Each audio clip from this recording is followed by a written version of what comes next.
Here we go again. Your MDM buddy, Rod Bautista TV. So we talk about iOS 26.2.1, the new release. And then this one is a short video for MDM bypass before. So if your iPad or iPhone bypass using this tutorial using my file, so this video is for you.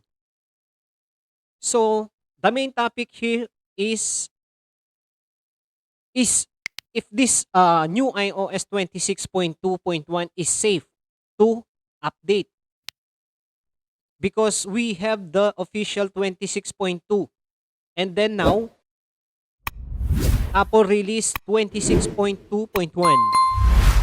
So let's try to update this iPad via OTA. So meaning OTA is on the air using Wi-Fi. Let's check if the bypass before we try to update using OTA via OTA. Okay, let's do that.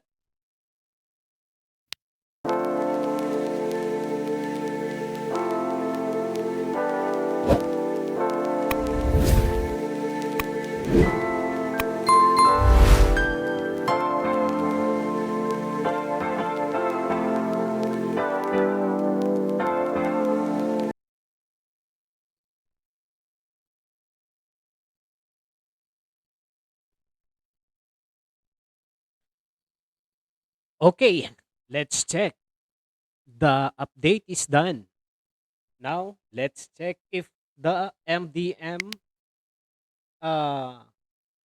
MDM lock is there or not. Let's check. Okay, just hit continue.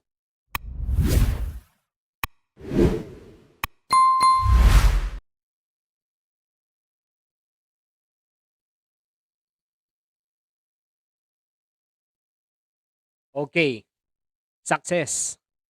So meaning if you have MDM bypass before using my files or using my guide, like this one, so you have a chance to update your iPhone or iPad to iOS or iPad OS 26.2.1. As you can see, under 3U Tools, iOS version or iPad OS version is 26.2.1. This one, the latest update by Apple. Okay? So let me show you. And then this one is untethered, okay? So untethered meaning you can on and off your iPhone or iPad unlimited. No need to redo the process again and again. Okay? So as you can see, 26.2.1 now. Okay? So that's it for this video. Short video only for you information about 26.2.1 if your MDM bypass before, or like your iPhone or iPad bypass MDM before, you can update to iOS 26.2.1. Sounds good, you know?